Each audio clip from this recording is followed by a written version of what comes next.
नमस्कार दोस्तों, स्वागत है आपका कोर ऑफ बुक्स में, जहां हम किताबों की बेहतरीन सीख को दिलचस्प कहानियों के रूप में आपके लिए लेकर आते हैं। मैं हूं रोहन और आज हम बात करने वाले हैं एक ऐसी किताब के बारे में जो आपकी जिंदगी से डर और रिजेक्शन को हमेशा के लिए हटा सकती है। रिजेक्शन प्रूफ बाय जिया जियांग। क्या आपको भी रिजेक्शन का डर सताता है? क्या आप कभी किसी से कुछ मांगते हुए घबराते हैं? अगर हाँ, तो ये वीडियो आपके लिए है। इस कहानी में हम देखेंगे कि कैसे राघव ने अपनी जिंदगी से रिजेक्शन के डर को खत्म किया और उसे एक ताकत बना लिया। लेकिन उससे पहले आप सभी से एक छोटी सी गुजारिश है। आप लोग हमारे वीडियो देखते देखते खो जाते हैं, चैनल को सब्सक्राइब करना भूल जाते हैं। तो अगर आपको हमारी ये कहानी पसंद आई हो तो इसे लाइक और कमेंट जरूर करें, साथ ही अपने दोस्तों के साथ शेयर भी करें। बुक का लिंक डिस्क्रिप्शन में दिया गया है। तो चलिए शुरुआत करते हैं। Chapter 1, introduction. राघव हमेशा से एक एंटरप्रेन्योर बनना चाहता था। उसके पास नए नए बिजनेस आइडियाज थे, लेकिन जब भी वो उन्हें किसी इन्वेस्टर या क्लाइंट के सामने रखता तो उसे एक ही जवाब मिलता, नहीं। पहली बार जब उसे रिजेक्शन मिला तो उसने सोचा, कोई बात नहीं, अगली बार ट्राई करूंगा। लेकिन जब ये लगातार होने लगा तो उसके अंदर एक डर बैठ गया। हर मीटिंग के बाद उसका कॉन्फिडेंस कम होने लगा। उसे लगने लगा कि शायद उसमें कोई कमी है। एक दिन जब वो अपने लैपटॉप पर कुछ मोटिवेशनल कंटेंट ढूंढ रहा था तो उसे रिजेक्शन प्रूफ नाम की किताब के बारे में पता चला। ये जिया जियांग की कहानी थी, जिन्होंने खुद को 100 दिनों तक जानबूझकर रिजेक्शन देने की चुनौती दी थी। राघव को यह अजीब लगा, कोई क्यों खुद को जानबूझकर रिजेक्ट करवाना चाहेगा। लेकिन जब उसने किताब को गहराई से पढ़ा तो उसे समझ आया कि यह रिजेक्शन से लड़ने की सबसे बेहतरीन स्ट्रैटेजी है। किताब के एक हिस्से में जिया लिखते हैं, rejection is an experience, not a definition. It does not define who you are, it just reflects someone's opinion at that moment. Raghav को यह लाइन बहुत पसंद आई। उसने महसूस किया कि रिजेक्शन का मतलब यह नहीं कि वो काबिल नहीं है, बल्कि यह सिर्फ दूसरे व्यक्ति की राय है जो उस समय किसी कारण से ना कह रहा है। फिर उसने अपने डर से लड़ने का फैसला किया। उसने खुद से कहा, अब से मैं रिजेक्शन को एक चैलेंज की तरह लूंगा, न कि डर की तरह। यही से शुरू हुई उसकी सेल्फ डिस्कवरी की journey. Chapter 2, why rejection hurts so much. Raghav ने ठान लिया था कि वो अब रिजेक्शन से भागेगा नहीं, बल्कि उसका सामना करेगा। लेकिन जब उसने अगली बार एक बड़े क्लाइंट को अपनी बिजनेस आइडिया समझाई और उन्होंने साफ मना कर दिया तो उसके अंदर वही पुरानी पेन फिर से लौट आई। रात को वो अपने कमरे में बैठा सोच रहा था, why does rejection hurt so much. उसे लग रहा था जैसे किसी ने उसके आत्मसम्मान को ठेस पहुंचाई हो। वो अपनी लैपटॉप स्क्रीन पर रिजेक्शन प्रूफ की एक लाइन पढ़ता है, rejection is a psychological wound just like a physical wound. It triggers the Sam part of the brain that processes physical pain. Raghav को यह समझ आया कि रिजेक्शन सिर्फ एक इमोशनल चीज नहीं है, बल्कि ये सच में हमारे दिमाग को वैसा ही महसूस कराता है जैसे कोई चोट लगने पर दर्द होता है। इसीलिए जब उसे कोई क्लाइंट ना कहता है तो उसे ऐसा लगता है जैसे वो खुद ही रिजेक्ट हो गया हो। उसने आगे पढ़ा कि जिया जियांग ने जब पहली बार रिजेक्शन झेला था तो वो भी इसी पेन से गुजरे थे। लेकिन फिर उन्होंने सीखा कि अगर वे इसे दिल से लगाना बंद कर दें और इसे एक एक्सपीरियंस की तरह देखें तो ये चोट धीरे धीरे कम हो सकती है। राघव ने खुद से सवाल किया, क्या मुझे भी इसे इतनी बड़ी बात बनाना चाहिए? उसने अगले दिन अपने एक दोस्त से इस बारे में बात की। दोस्त ने हंसते हुए कहा, भाई तू रिजेक्शन को इतना सीरियसली क्यों ले रहा है? ये बस लाइफ का एक पार्ट है। राघव को एहसास हुआ कि वो हर बार रिजेक्शन को अपनी पहचान से जोड़ रहा था, लेकिन हकीकत ये थी कि ये सिर्फ एक सिचुएशन थी, न कि उसकी काबिलियत का प्रमाण। उसने खुद से वादा किया, अब जब भी उसे कोई ना कहेगा वो इसे पर्सनल नहीं लेगा, बल्कि वो इस पर एनालिसिस करेगा कि क्यों मना किया गया और कैसे मैं इसे इंप्रूव कर सकता हूं। ये सोचकर वो हल्का महसूस करने लगा। उसे लगा कि जैसे उसकी पहली मेंटल ब्लॉक टूट चुकी है। Chapter 3, rejection is human. Raghav अब पहले से बेहतर महसूस कर रहा था। उसने समझ लिया था कि रिजेक्शन सिर्फ एक एक्सपीरियंस है, न कि उसकी काबिलियत का प्रमाण। लेकिन फिर भी जब उसे किसी बड़े क्लाइंट से नो सुनने को मिलता तो उसे थोड़ा बुरा जरूर लगता। उसने रिजेक्शन प्रूफ की अगली चैप्टर पढ़नी शुरू की। जिया लिखते हैं, rejection is a part of being human. It happens to everyone, no matter how successful, talented और hard working they are. Raghav ने इस लाइन पर गौर किया। अगर हर इंसान को कभी न कभी रिजेक्शन झेलना पड़ता है तो वो क्यों इसे इतना बड़ा मुद्दा बना रहा है? सभी को रिजेक्शन मिलता है। वो सोचने लगा कि दुनिया के सबसे सफल लोगों को भी रिजेक्शन झेलना पड़ा है। जेके रोलिंग को 12 पब्लिशर्स ने रिजेक्ट कर दिया था, फिर भी हैरी पॉटर दुनिया की सबसे बड़ी बुक सीरीज बनी। स्टीव जॉब्स को खुद की कंपनी एप्पल से निकाल दिया गया था, फिर भी उसने वापसी की और कंपनी को नई ऊंचाइयों पर पहुंचा दिया। माइकल जॉर्डन को स्कूल की बास्केटबॉल टीम से निकाल दिया गया था, फिर भी वो इतिहास के सबसे महान प्लेयर्स में से एक बना। राघव ने महसूस किया कि अगर ये सभी लोग रिजेक्शन के बावजूद सफल हो सकते हैं तो वो क्यों नहीं? उसने सोचा, अगर मैं किसी को पसंद नहीं करता तो क्या इसका मतलब यह है कि वो इंसान बेकार है? बिल्कुल नहीं, ये सिर्फ मेरी पसंद हो सकती है। किताब में जिया जियांग कहते हैं, rejection is not about you, it's about the other person's preference, circumstance और ओपिनियन एट दैट मोमेंट।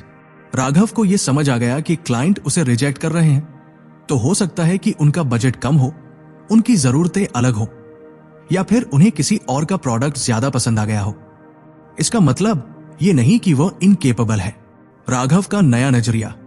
इस रियलाइजेशन के बाद राघव ने अपने बिजनेस को नए तरीके से देखने का फैसला किया।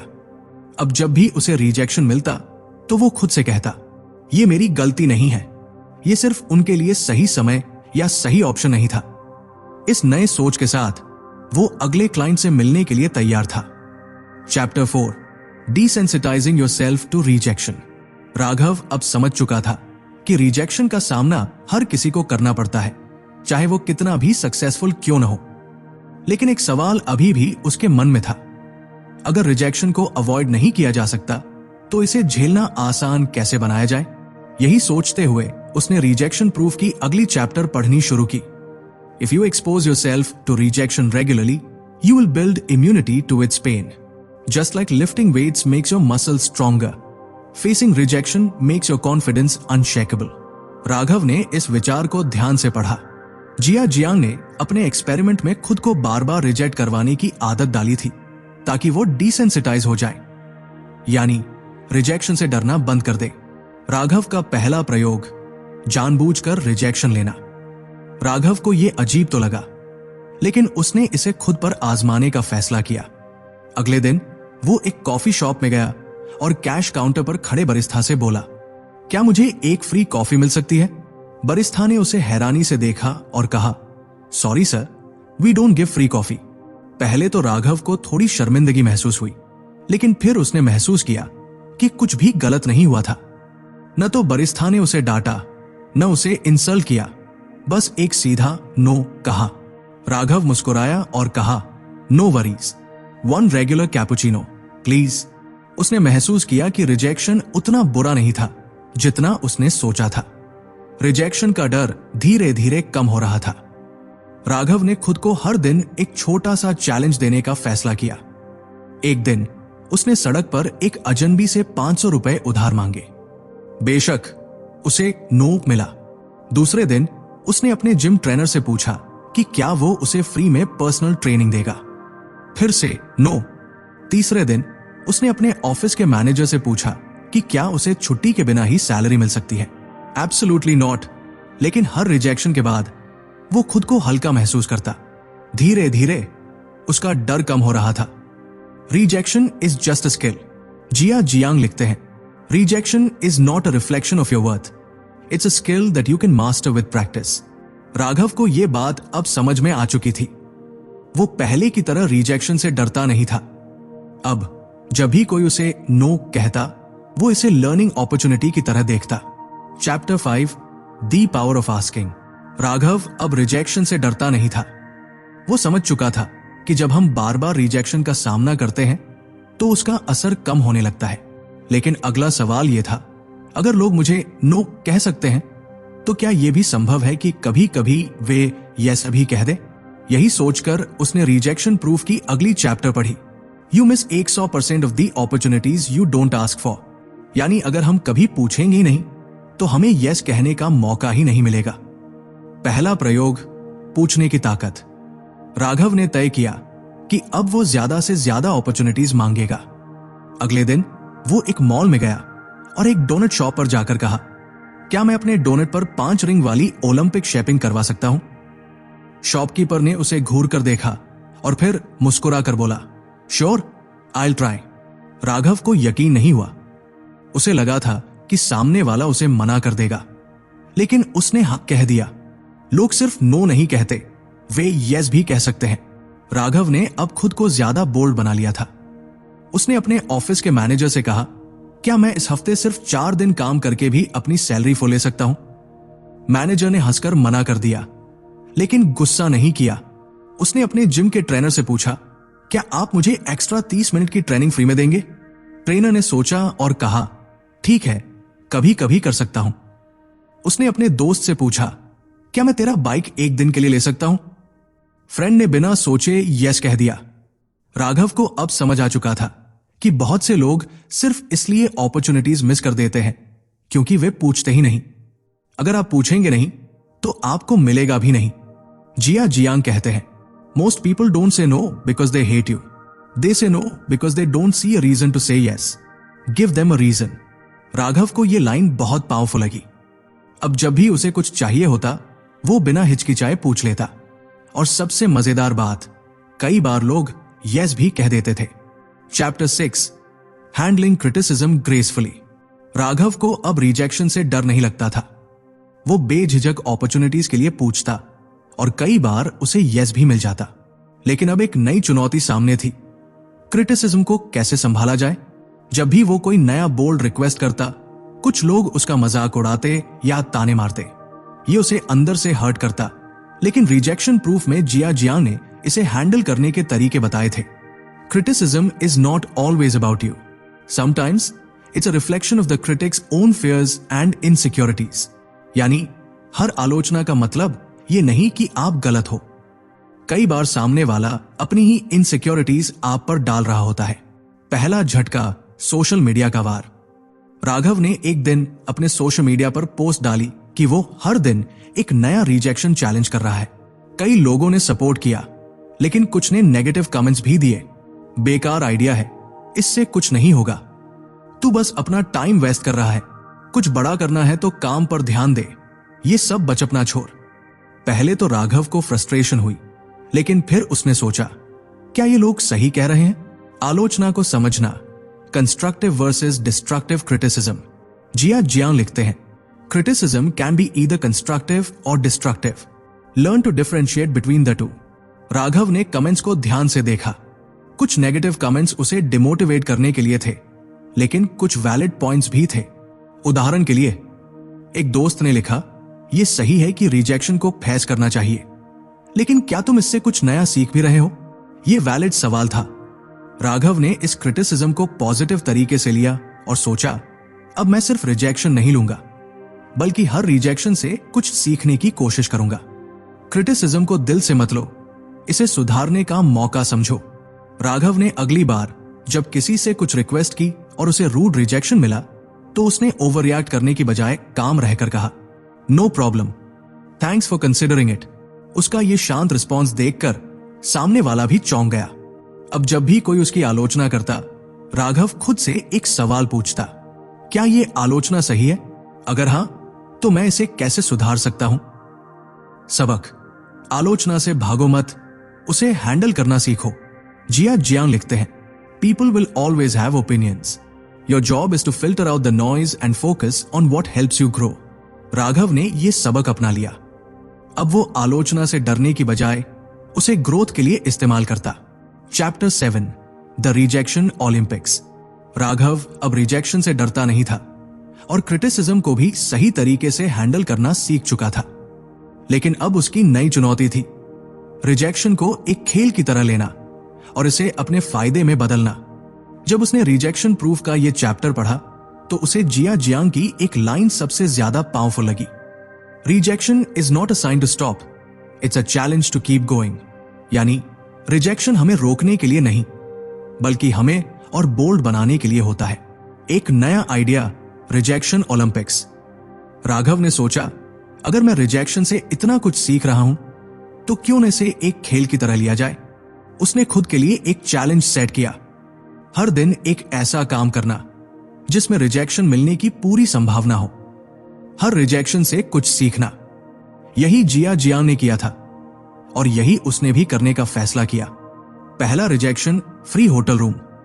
राघव एक 5 स्टार होटल गया और रिसेप्शन पर जाकर पूछा, क्या आप मुझे एक नाइट का फ्री स्टे दे सकते हैं? रिसेप्शनिस्ट ने हंसते हुए कहा, sorry sir, we don't offer that. Raghav को रिजेक्शन की उम्मीद थी, लेकिन उसने जिया जियांग का एक लेसन याद किया, don't run away after hearing no, stay, ask why and learn something from it. इसलिए उसने रिसेप्शनिस्ट से कहा, ओके, मैं समझ सकता हूं, पर क्या कोई तरीका है जिससे मैं फ्री में रुक सकूं? शायद किसी कॉन्टेस्ट या मेंबरशिप के जरिए। इस बार रिसेप्शनिस्ट ने सोचा और कहा, एक्चुअली अगर आप हमारी रिवॉर्ड्स प्रोग्राम में ज्वाइन करें और कुछ पॉइंट्स कलेक्ट करें तो आप एक रात फ्री में रुक सकते हैं। राघव को एक इंसाइट मिली, हर नो का मतलब नेवर नहीं होता, कई बार यह सिर्फ नॉट नाउ होता है। दूसरा रिजेक्शन, एक दिन के लिए सीईओ बनना। अब राघव ने कुछ बड़ा करने की सोची। उसने अपनी कंपनी के सीईओ को एक ईमेल भेजी, can I be the CEO for one day? जवाब आया, no, but I appreciate your enthusiasm. पहले तो राघव हंस पड़ा, लेकिन फिर उसने सोचा, चलो कुछ तो सीखा। पहली सीख, बड़े लीडर्स भी हमारे सवालों को इग्नोर नहीं करते अगर सवाल दिलचस्प हो। दूसरी सीख, रिजेक्शन से कोई नुकसान नहीं, बल्कि हमें नए मौके मिलते हैं। सबक, रिजेक्शन को खेल की तरह लो, डर की तरह नहीं। जिया जियांग कहते हैं, the more you get rejected the more immune you become to the fear of it. Raghav ने इसे एक गेम बना लिया था। अब वो खुद से रोज पूछता, आज मुझे कितने रिजेक्शन मिले? हर नो उसे और स्ट्रांग बना रहा था और हर यस उसे और ज्यादा कॉन्फिडेंस दे रहा था। Chapter 8, turning no into yes. Raghav अब रिजेक्शन को एक खेल की तरह लेने लगा था, लेकिन उसे एक और बड़ी चीज सीखनी थी, हर नो को यस में कैसे बदला जाए। जब उसने रिजेक्शन प्रूफ का यह चैप्टर पढ़ा तो उसे जिया जियांग की एक लाइन सबसे ज्यादा पावरफुल लगी, no is not always the end, sometimes it's just the beginning of a negotiation. यानी कई बार लोग तुरंत नो बोल देते हैं, लेकिन अगर हम सही तरीके से पूछें तो वही नो यस में बदल सकता है। पहली कोशिश, कॉफी की रिफिल फ्री में। राघव अपने पसंदीदा कैफे में गया और कैशियर से कहा, क्या मैं अपनी कॉफी की फ्री रिफिल ले सकता हूं? कैशियर ने बिना सोचे कहा, sorry sir, we don't offer free refills. पहले होता तो राघव चुपचाप चला जाता, लेकिन अब उसे जिया जियांग की स्ट्रैटेजी पता थी, नो के बाद भी बातचीत जारी रखो। राघव ने मुस्कुराकर पूछा, क्या कोई तरीका है जिससे मैं फ्री रिफिल ले सकूं? शायद किसी लॉयल्टी प्रोग्राम के जरिए। अब कैशियर सोचने लगी। उसने कहा, अगर आप हमारे मेंबरशिप कार्ड के लिए साइन अप करें तो आपको हर बार 50% डिस्काउंट मिलेगा।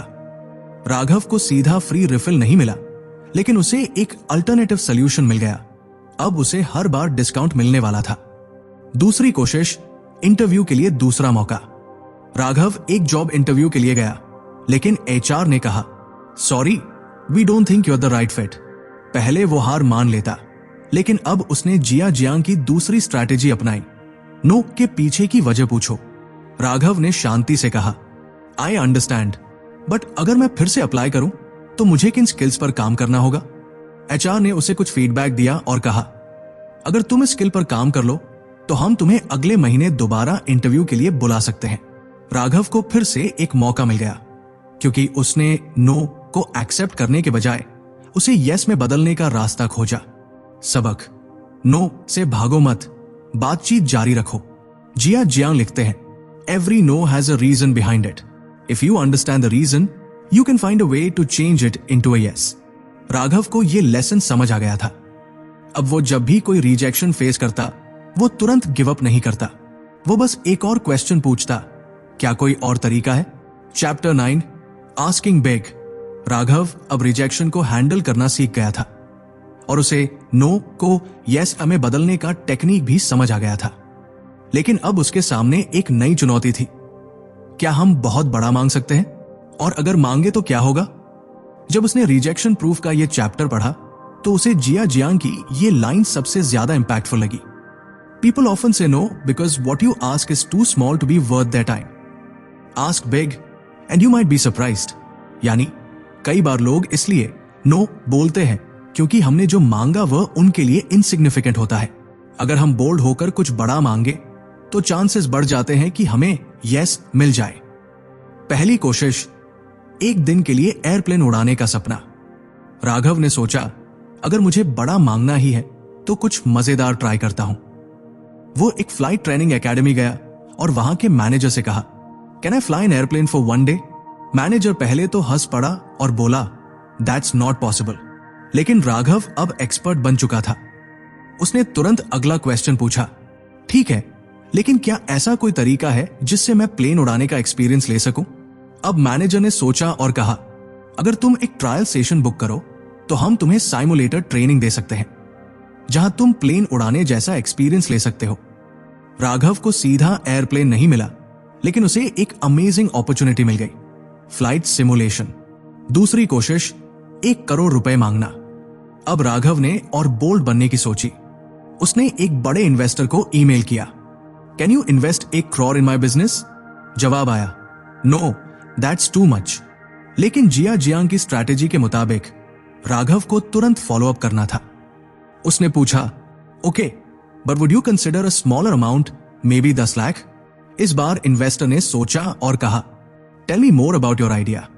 राघव को डायरेक्ट 1 करोड़ नहीं मिला, लेकिन उसे इन्वेस्टर का ध्यान मिल गया जो कि और भी ज्यादा वैल्यूबल था। सबक, जब भी मांगो बड़ा मांगो। जिया जियांग लिखते हैं, if you don't ask you don't get, if you ask small you get ignored, if you ask big you at least get noticed. Raghav को यह लेसन समझ आ गया था।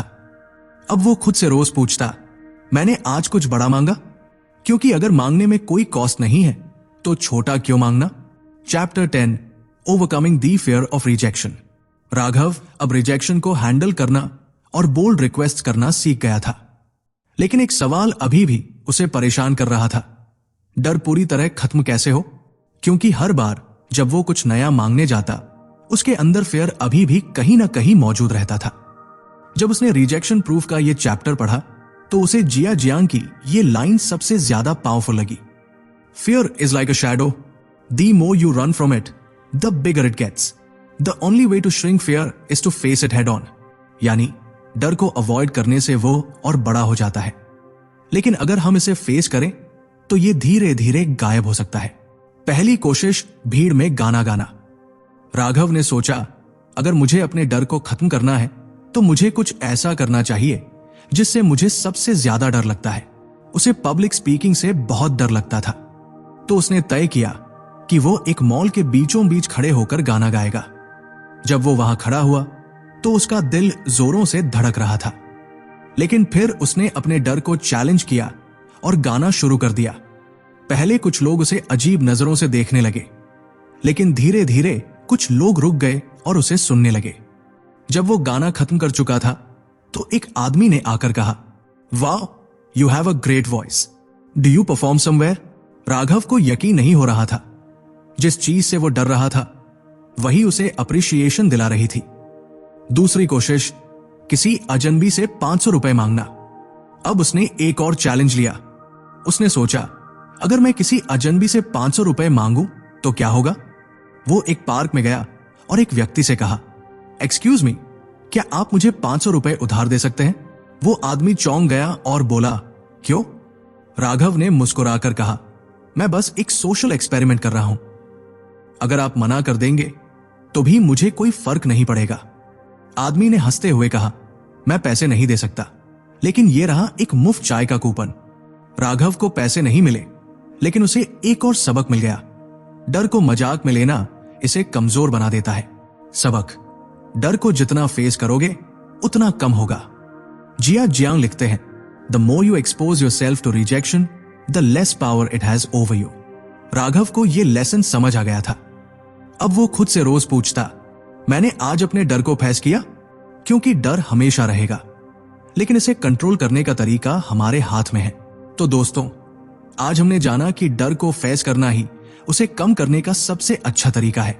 जिया जियांग कहते हैं, the more you expose yourself to rejection the less power it has over you. तो क्या आप अपने डर को हराने के लिए तैयार हैं? नीचे कमेंट करके बताइए कि आपको सबसे ज्यादा किस चीज से डर लगता है और आप उसे कैसे फेस करने वाले हैं। अगर आपको यह कहानी पसंद आई हो तो वीडियो को लाइक करें, अपने दोस्तों के साथ शेयर करें और कोर ऑफ बुक्स को सब्सक्राइब करना ना भूलें। Thanks for watching, stay motivated and keep designing your life. Until next time, take care.